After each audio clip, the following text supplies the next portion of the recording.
In this video, we will share the first part of our winter 2024 destination with you, along with some of the trip down to Texas.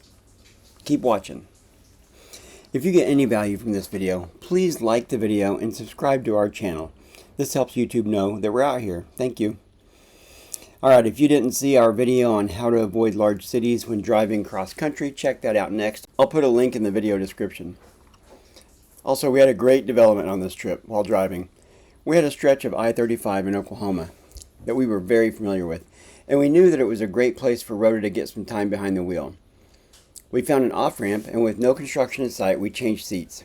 Yep, Rhoda drove for the first time for several miles. I'm driving. And then we found another place to pull over and switch back. It was really a great start, and I'm super duper proud of her for wanting to learn to do this and getting over the fear and just making it happen. So great job, Rhoda. So part of the fun for us is the journey itself.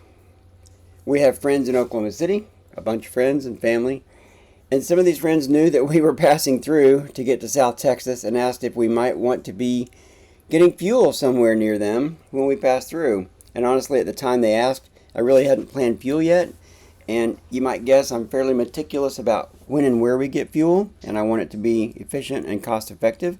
But once I started planning the fuel, it turned out that Oklahoma City was actually the very best fuel price and the best location and the right distance. So we actually planned the fuel stop at one of the TSD Open Roads discounted stations, and this happened to be just a few minutes from their house. So they met us there at the fuel station, and we got lunch together.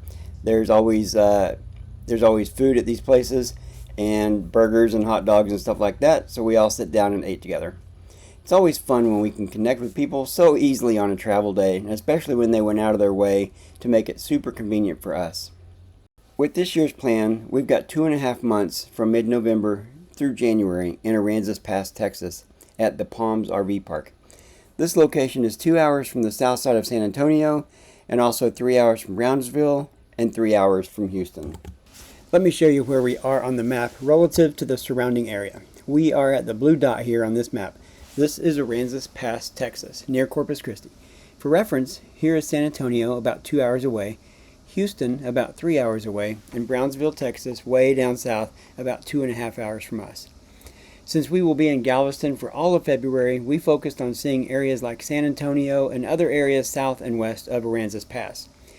Down here in Brownsville area, we have points of interest to us like South Padre and Boca Chica, where SpaceX has set up Starbase and launches the largest rocket ever made called Starship. Zooming in more on the build site, you can see office buildings and the rockets and boosters sitting out in the open, casting very long shadows. It's super cool. This is the public road which passes right next to the facility. It's kind of surprising. It does say private property all over, so don't get any crazy ideas, Rhoda. We can also see the launch site on the right and the larger build site on the left. We did make a trip down here to see it up close. Keep watching for those pictures. And then at the launch site for SpaceX, nearer the beach, you can see that the public road again passes right next to this place. And in the shadow of the launch tower, which also has the chopsticks that they use to catch the booster and eventually to catch the rocket. Well, enough of that. Time for pics and videos of stuff we saw and did. Here we are all set up in our site. This is a really nice place. The roads and the RV sites are all cement. And then the first night after work, it was dark, but we went ahead and went out anyway and saw a few things. It was really pretty even after dark, so we knew we were going to have to get out again really soon while it was light out. And then this is the place where I position myself for work video calls. It's the slightly braggy backdrop with the trees and whatnot. You got to frame it up just right though. If I turned around on that picnic table, faced outward, which would be more normal, the video would actually just show a very boring wooden fence. So again, it's all about perspective and positioning here. Next, we took our very first ferry ride. This is an impressively organized and efficient operation. You truly could not ask for a better experience starting as you approach until you leave. They have plenty of people to guide you every inch of the way, and they know what they're doing through and through. We ended up preferring to go this path instead of through Corpus when possible. This way is quick and easy, and Corpus is full of road construction. As usual, the roads will be awesome when they're all done, but for now, we will just avoid those anytime we can, even just in the car, not considering driving the RV. The ride is very short, maybe 2 or 3 minutes across with the ferry, and from our experience, the car navigation ends up dropping about 10 minutes from the trip time as soon as you cross the water. In case you were unaware, like we were unaware, a section of Padre is actually a national seashore and part of the U.S. National Park Service. We just had no idea about this, but it was really great because then your National Parks Pass, or Native American ID card in our case, will get you access here with no additional cost. The first beach we went to was Malachite Beach on the Padre National Seashore. As with many beaches, there are several places to enter or access the beach. This was our first entry point. The drive-in had lots of very deep, loose sand, so we parked just outside that and walked in. And it's a good thing because we saw some really big pickup trucks get stuck trying to get through. People tended to use a lot of speed to power through this very deep sand, and people told us that several had to be towed out of this area earlier that same day. Enjoy a few pictures and videos we took of this great beach where we walked and sat in the chairs and enjoyed the view for several hours, either reading books or, in Rhoda's case, doing crochet.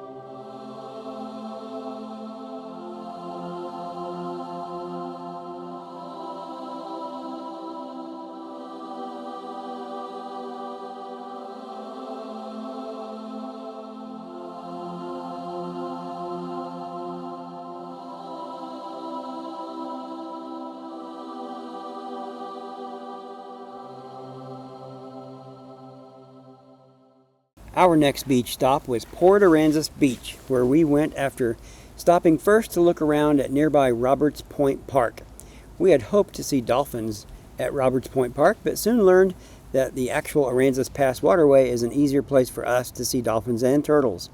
You can also see dolphins when riding the ferry, but not quite as easily for us. You are allowed to get out of your car on the ferry, but it is really packed in tight, and we just stayed in the car every time. Ultimately, walking the shore and out onto this very long jetty gives us a great view of wildlife, including pelicans and other birds, sea turtles, dolphins, and sometimes fish that just come jumping out of the water. And here is the Maps app open while we're standing at the end of the long jetty facing back toward land. Our drive to the ferry is only 13 minutes and then a few minutes to board and cross. This is an easy and close-by place for us to get to from where we stayed, and a great place to go at sunrise to catch morning wildlife viewing. You can see that they stamped a date in various places on these large stones or blocks that were put down for this jetty. 1940 was a long time ago. The pelicans around here are almost tame. They like to beg for food from the gajillions of people who fish around here all the time. You can walk within just a few feet of them when they land on this jetty. As I mentioned, we did walk all the way to the end of this jetty. Along the way, we saw several turtles, but they are really tough to get good pictures of. It's very beautiful just watching the waves come in here. This guy was looking to us for a fishy snack, but we really had nothing for him, so we kept going. The crashing of the waves is oddly relaxing for us. We have some really big crashing wave pics and videos coming up soon. It's also fun to watch all the boats coming and going, even those huge monster ships. They have their names on the side, so you can look them up online and see who they are and who they belong to and what they're hauling. That's kind of fun for me. This one went out quite a ways and then came right back just minutes later. The engine area on the back of this one looks shiny, brand new, so we assume they were just testing out the new hardware. And here are a couple shots of a great blue heron. While here, we learned that pelicans get their fish at least 2 different ways. We saw this first video where they really just literally dive bomb. They don't go super high, they just dive straight into the water and come up with a fish.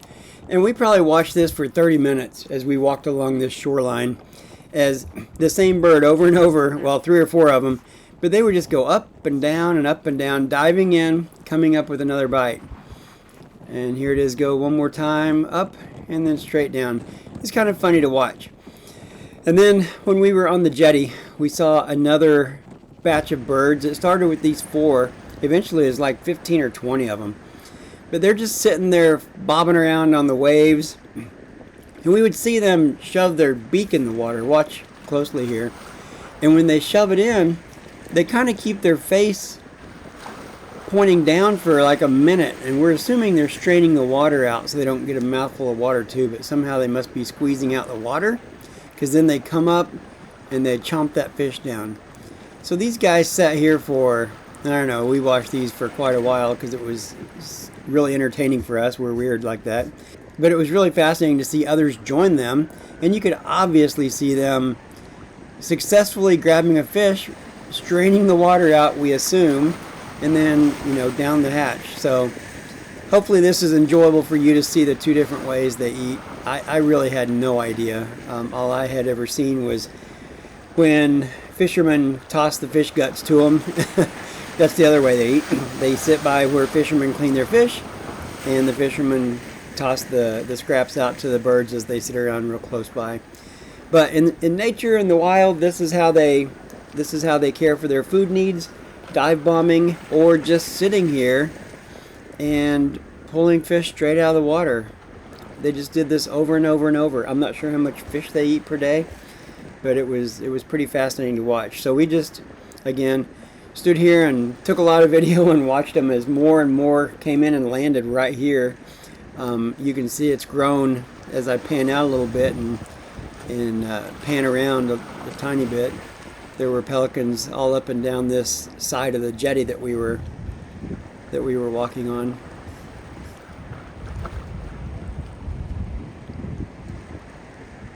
And it looks to me like they don't miss very often. All the times I watched them go in, they pause, presumably straining out the water, and then eat. I never saw them jab their beak in the water and then come up and not eat something. So maybe they fake it so that it doesn't look like to anybody else that they've missed. Not likely that they want to mislead their friends that they're not missing fish, but I never once saw them come up and not appear to have a fish in their mouth. So this was fascinating behavior. I think I'd seen before the pelicans diving somewhere in my life, but I'd never seen them sitting on the water and just pulling a fish out over and over and over, and kind of a good-sized flock showing up.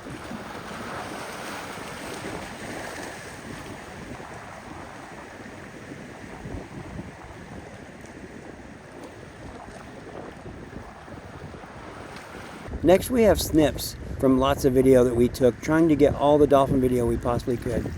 It just feels so different to see them in the wild versus large indoor aquarium settings.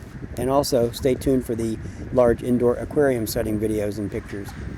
Even though in the wild you don't get to see the dolphins flapping their tail in the air or jumping way up high out of the water and doing flips and stuff, it's really fun and cool just to watch them surface over and over. Once we reached the end of the jetty, we enjoyed the big splashes that come up on the end of all the huge rocks with the great pressure of the waves. So we had to take a few pictures and even a few videos to just really capture this moment and understand the immense power that's going on all around us. Does anyone watch Seinfeld? Okay, there were actually signs all over the beach saying not to drive into the birds, and it comes with a fine if you do of $15,000 and or 6 months in jail. But there were no signs about running through them, and it was oddly satisfying for me to do that.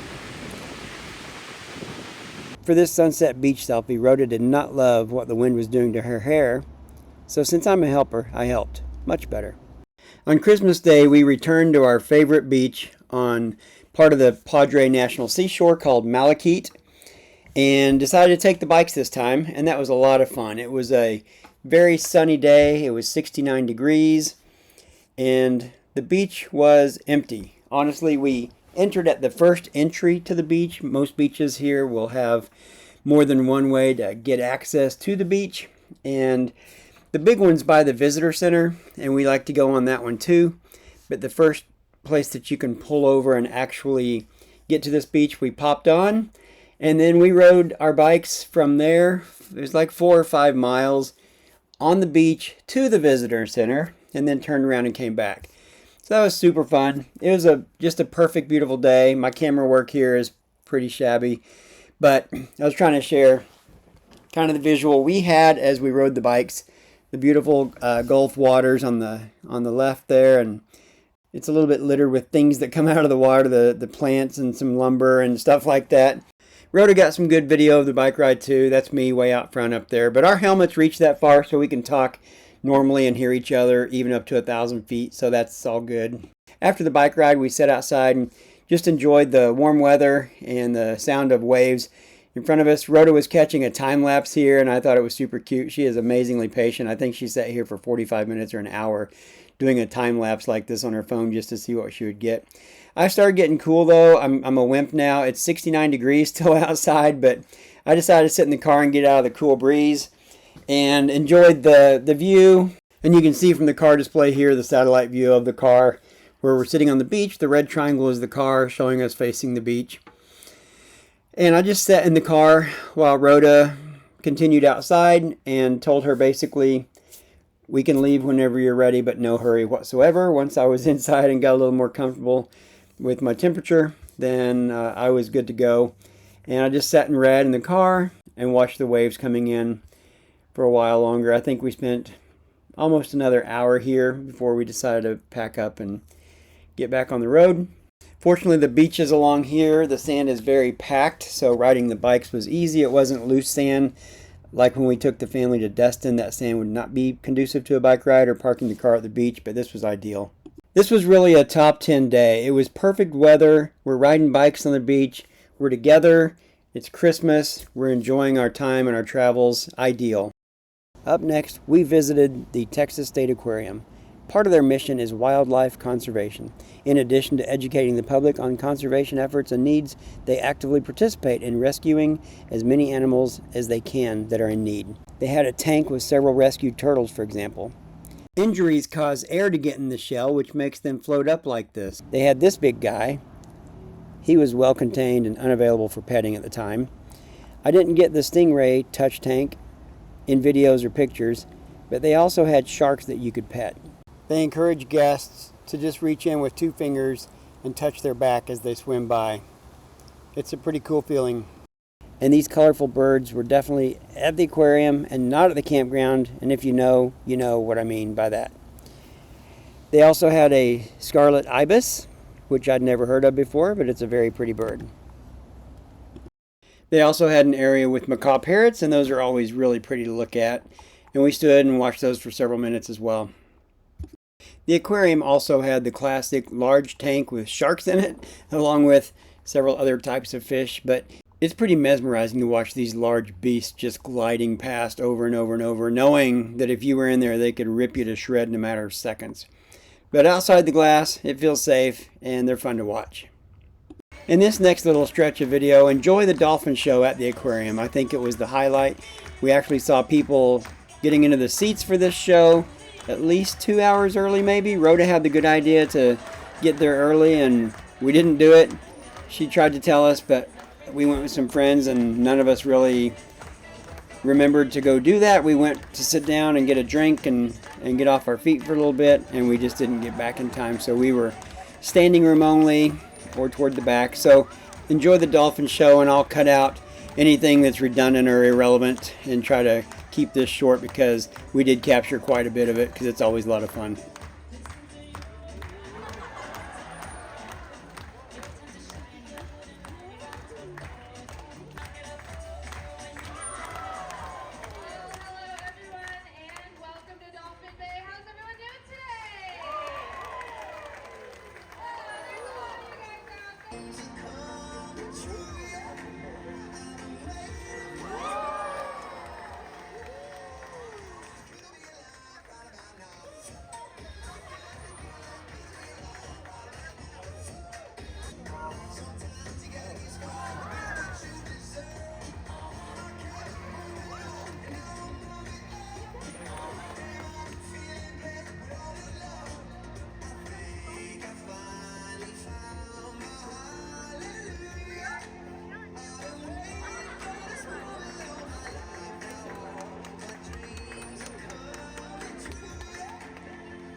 We also visited the USS Lexington, which is on display in this area. We did not capture very many pictures, honestly, for no apparent reason, but it is worth the cost of admission. It's a very cool aircraft carrier, and there is lots to see, including having your lady walk the plank while you're there. While in the area, we also made a trip up to San Antonio. Wasn't too far away. Saw the Alamo, saw this beautiful church. Lots of sights in the area. Of course, the Riverwalk. You have to walk along the Riverwalk, find some good food. There's a whole lot to see here, but in addition to the basic Riverwalk area, we went to the area tea garden, so enjoy some pictures and videos from that experience.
We also visited the Aransas National Wildlife Refuge, which was about 53 minutes north and east of our location with the motorhome.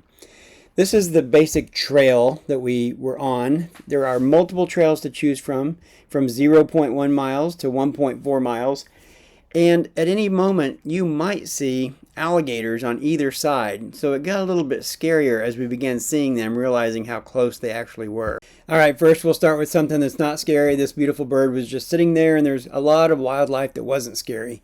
But then we see this guy across the way, and he's pretty big, and we realize these could be anywhere along the trail that we're walking and could come across our path anytime. This guy was harder to see. I'll put an arrow pointing to his head. It took a bit to see him. This guy was easy to see. Looks like he's kind of grinning or smiling at least, so maybe he's not going to murder us. This guy was in the water quite a bit. He's pretty small, but he's deep in that water there in that marsh. This guy was huge, 75 yards away roughly across this waterway. And then this guy had his eyes sticking up in the water for a long time before he finally crawled up on the bank as well, just to the left of that last one. And then we went up to this big tower and we could see far, far away, and it was a really beautiful view. One of my most anticipated locations to visit while we were in this area was the SpaceX sites in Boca Chica, Texas, near Brownsville, but down by the Gulf further. As you can see, the public road, as I said before, goes immediately next to their facilities, which is amazing to me. It doesn't seem likely to me that this is going to continue or be true for very long, because a facility like this seems like it's going to get locked down at some point. As I mentioned earlier too, the first location is the build site. This is where they actually build the rockets and the boosters. SpaceX began its operations in Boca Chica, Texas after breaking ground on September 22nd, 2014. The main purpose of the SpaceX Starbase location in Boca Chica, Texas is to serve as a hub for the development, testing, and eventual production of SpaceX's Starship spacecraft and Super Heavy rocket. Starship is a fully reusable spacecraft developed by SpaceX designed for a variety of missions, including Earth-to-Earth transport, meaning high-speed intercontinental travel, satellite deployment, launching satellites into various orbits, lunar missions, transporting crew and cargo to the moon as part of NASA's Artemis program and potentially other lunar missions, and Mars colonization, long-term goal to enable human settlement on Mars. Personally, I love a really grand vision by any company, and Starship is certainly a grand vision. The second location here is the launch site. The idea with the launch pad is that they can catch the booster and the rocket when they come back to land. The arms on the launch pad are called maxilla, or chopsticks. The idea being that not putting legs on the Starship to land itself on helps reduce the weight of the rocket itself and increase the capacity for cargo. Therefore, they needed an easy way to catch the rocket and be able to rapidly reuse the rocket.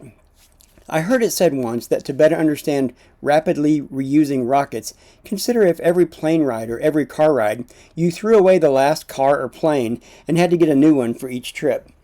Price to travel would be extremely high in that case. With full and rapid reusability of rockets, particularly with Starship and Super Heavy, the cost per ton to orbit could be reduced by approximately 2.5 orders of magnitude, a factor of around 300 to 1,000 times less than current costs. This is based on the idea that the cost of propellant is only about 0.3% of the total cost of a rocket, implying that if reuse is mastered, the primary expense left is just the fuel. And just FYI, Super Heavy is the first stage booster of SpaceX's Starship launch system. It's the piece that Starship sits on for takeoff. Then very near the launch site is the Boca Chica Beach. This is another nice Texas Gulf beach that's free to the public and a nice place to hang out. I wanted to make a short video showing the distance from the beach itself around to the SpaceX launch site. It's pretty incredible how very, very close it is. We enjoyed the trip down to see SpaceX without even the launch happening because there were fewer people, honestly. And with any luck, we will see a launch of Starship before we leave the area. For those interested, the Starship launch in January of 2025 is number 7. And they filed a document this week indicating plans to launch Starship 25 times in 2025. An ambitious goal, but so far they have made and beaten their ambitious goals since being formed. If you get any value at all from our videos, please like this video and subscribe to our channel. This lets YouTube know we're out here making content, and thank you so much for watching.